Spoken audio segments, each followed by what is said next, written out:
Welcome to the Commercial Real Estate Investing from A to Z podcast. I'm your host, Steph Boldrini. We provide straightforward information by bringing excellent guests with real-world experience in all topics related to commercial real estate investing. And in today's episode, we are going to be learning how to do a self-storage development from the ground up. We are chatting with Skyler Hartman, CEO of Capitaline Ventures. As you will see, Skyler is a very humble person, and I always appreciate and admire humble people very much, and I'm sure you will too. Here we go. Skyler, thank you so much for joining us today. A friend that has been in this podcast before highly recommended that I speak with you. If you don't mind sharing a little bit about you, that would be awesome. Sure. I started real estate in 2007. It was a little bit of a fluke. I was a renter and ended up buying my first house with some creative financing and really picked up a nice equity spread on that piece.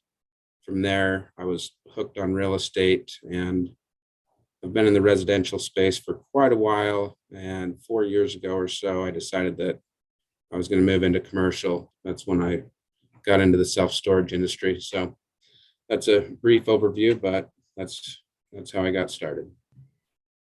I like how you go straight to the point. I'm just like that. So thank you. So let's say you want to develop a self-storage facility, which it seems like you have developed a few so far from scratch. Yes. Why don't we go over that process? It can be anywhere from decision on where to find the land, all the way to beginning of construction and everything in between, however much detail you would like to give us. So I think the first place to start, I like to look in my backyard first because I know the economics of my surrounding area better than anywhere else in the country. Less research, but that does give you a limited scope. So I would always start with the economic analysis and verify that the city or town is growing. There's good jobs, schools are adequate, getting good ratings. I don't want to be in a war zone. Whether storage may perform great in a war zone, that's just not the place I want to be. So, everybody has their own opinions. So I start with an economic analysis and start with a little bit of city due diligence. Find out what the zoning process is. Is it a conditional use permit?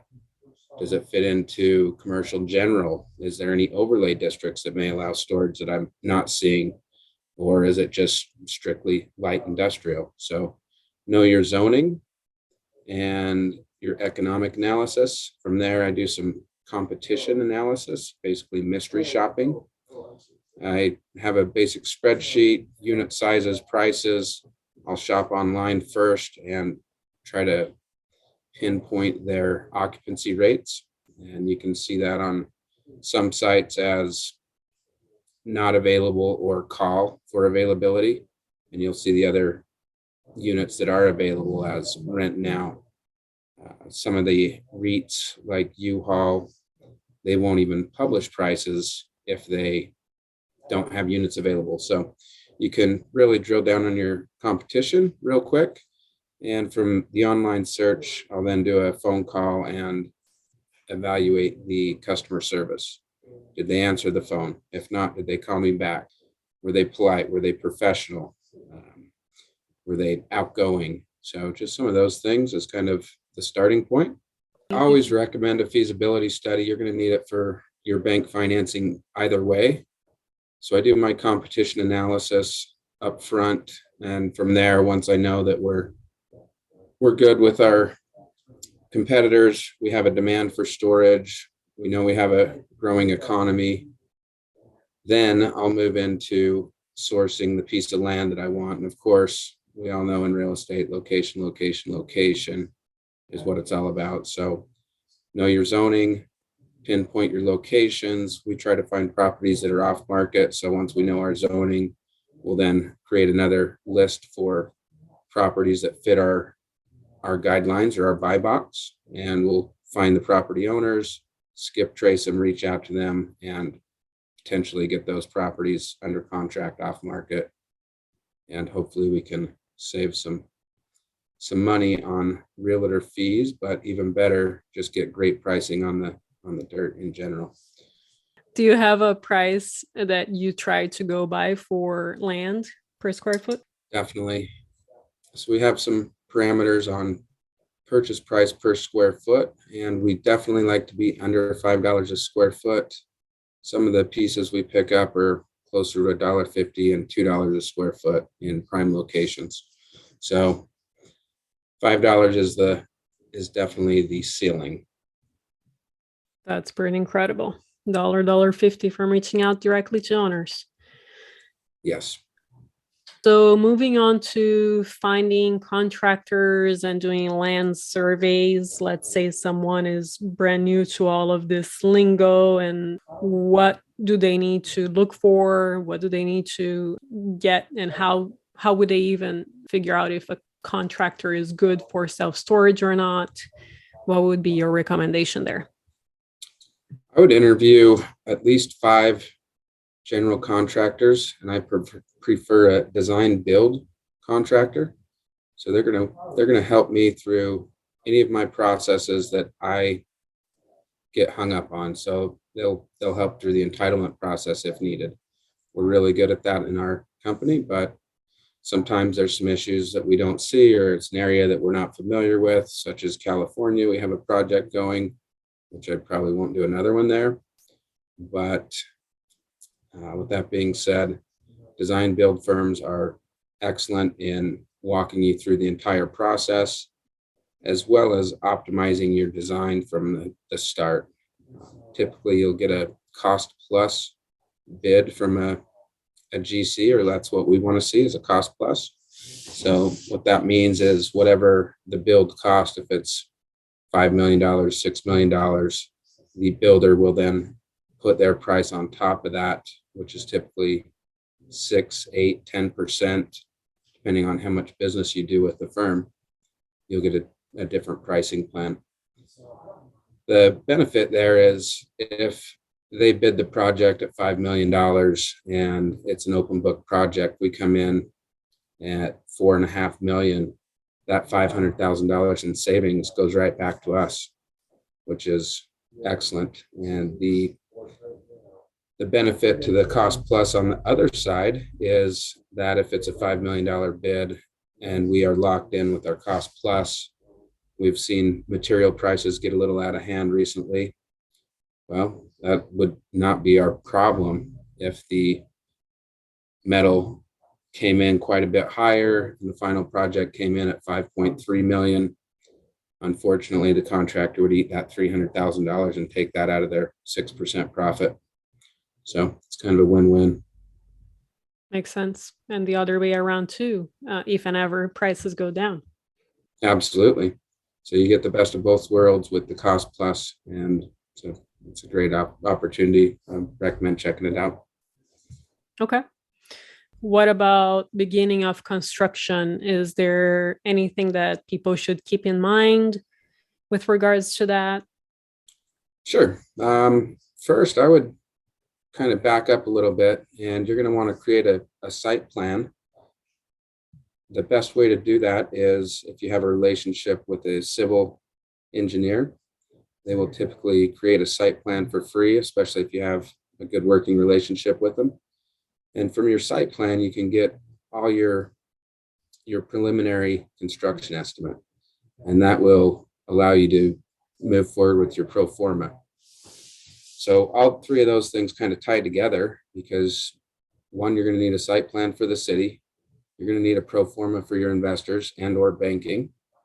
And it's great to have your civil engineer just jump in there and knock that piece out for you.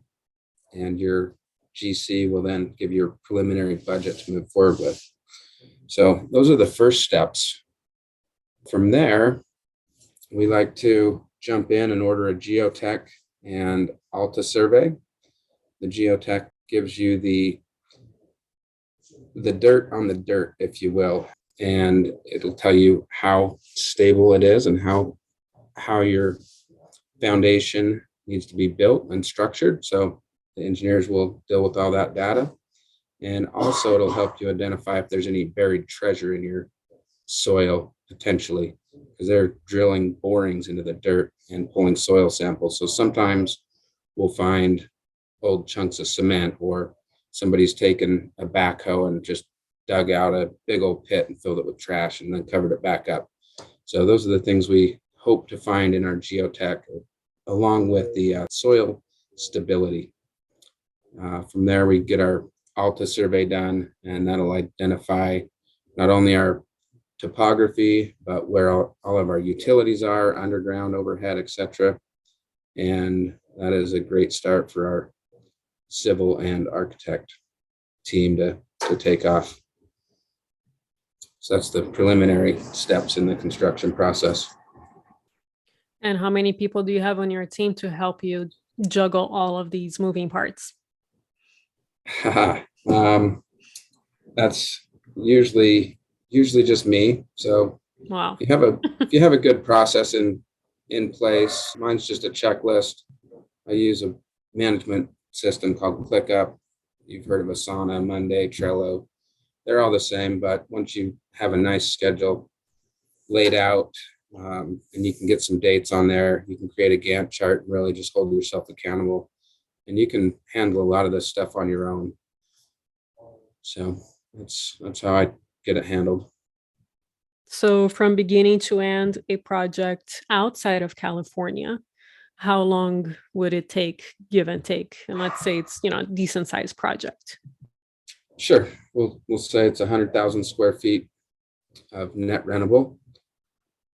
I would say, depending on the city process, you could go from start to finish in 12 to 14 months. And in the 12 months, I would say that is 6 months in design and 6 months in the build process. And the other 2 months would be getting through the city process, assuming that you have to deal with a conditional use permit and it's not just zoning by right. Okay. With regards to legal anything, what should people keep in mind with regards to contracts or anything at all related to a development? I would always lean on an attorney. They're worth their weight in gold. I hate paying them, but it's so nice to have somebody double check all your contracts, and it's a big deal. So I lean heavily on my attorneys for that. Makes sense. And another last question that I have with regards to development is, for these projects you're building multiple buildings, do you build one out and then you start your lease up? Or do you build them all at the same time and lease them all together? Depends on the project and how the site is laid out. I have one in South Pocatello. It's a smaller site, 2 acres, 33,000 square feet of net rentable. And that project, that's just going to be a single phase. It doesn't make sense to phase it. And then we have another project in two similar projects, one in Logan, Utah, and one in Grand Junction, Colorado. And these will both be phased. They're a little bigger projects, 100,000 square feet. Our phase 1 in Grand Junction will be just under 60,000 square feet. We plan on stabilizing that. And as soon as we hit the 80% occupancy mark, we will start on the phase 2 portion of that. Okay. Was there anything else that you think is important for our audience to know that we haven't covered? There's so much more. I'll just kind of give you a brief overview of the rest of my development and due diligence checklist. So we've reviewed the geotech and the Alta survey. We've gone over the site plan. From there, I'd really say reach out to your city or town and schedule a DRC meeting, so Development Review Committee, and typically you'll have all of city brass there. So I had a meeting the other day with Brigham City, and we had the Public Works Director, Chief Reyes with Fire. We had the Chief of Police there, City Engineer, Tony from Economic Development.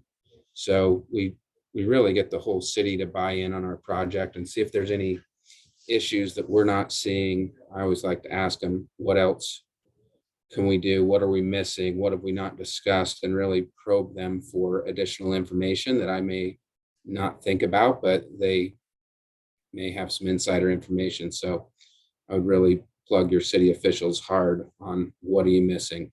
The other question I like to ask is, how can we fast track this? What can we do to make our process smoother? Really get their full process lined out and then put that in your project management software and get after it. Just stay on top of it. Don't let things fall behind. I think when the projects really drag out, it's typically an internal issue. And if you're waiting on external stuff, then you really don't have any control over that, but you can condense your timelines on your internal processes. So I'd really focus on those. So that's one good thing. Another thing that I would always like to do is get will serve letters from the utility companies just to confirm that, hey, we're going to be able to get gas, power, internet. I like to confirm that we'll have high-speed internet. So we have one facility that has slow internet, and we're always waiting for things to be done, and it's a headache. So that's something most people don't think about. When you get your Alta survey back, are there any encroachment issues? And if there are encroachment issues, have your surveyor write up new property lines or new legal descriptions to resolve that. So that's your boundary line agreements if necessary. One thing that I like to do that a lot of people may or may not consider is, when I have a property under contract, I'm going to close on that after I get my civil set approved from the city. So I like to keep the seller updated on progress, because sometimes these things can take a while and they want to know what's going on with their property. When are they going to close? And I don't like to close until, like I said, I have a full set of civils approved and we have the green light from the city. So that's kind of my process in a nutshell. I like to get going on financing early in the game. Once we have the property under contract, we got our preliminary bids, I'm starting on financing. I like to source at least 5 lenders again and move through the process, because you never know how those are going to shake out. I would also recommend building relationships with multiple commercial lenders and just stay on top of them, wish them happy birthday, have a good relationship, and spend some time building that relationship outside of just closing the loan. That's my overview in a nutshell, I believe. There's a lot of things in between, but I think that'll give you a good start. Yeah, I think that's a very great start, and people should definitely take a look at the blog post to really go in the details of this entire interview. That was awesome, Skyler. Thank you so much for making the time. How can our listeners get in touch with you? Absolutely. You can email me at skyler@yourwastorage.com. You can text me at 801-899-3767. And if any of your listeners would like a copy of my development and due diligence checklist, I can send you that in Excel format for your review. A lot of topics in there that we didn't cover, but I think it's a great resource. Happy to share that with you. That's very, very generous of you, Skyler. Thank you so much. And are you a syndicator as well? Yes. Awesome. And we'll put his website under show notes as well. Skyler, thank you so much again. We really appreciate it. Excellent. Thank you. And if you haven't already, make sure to subscribe to our super short and straightforward newsletter at montecarlorei.com. And I will see you next time.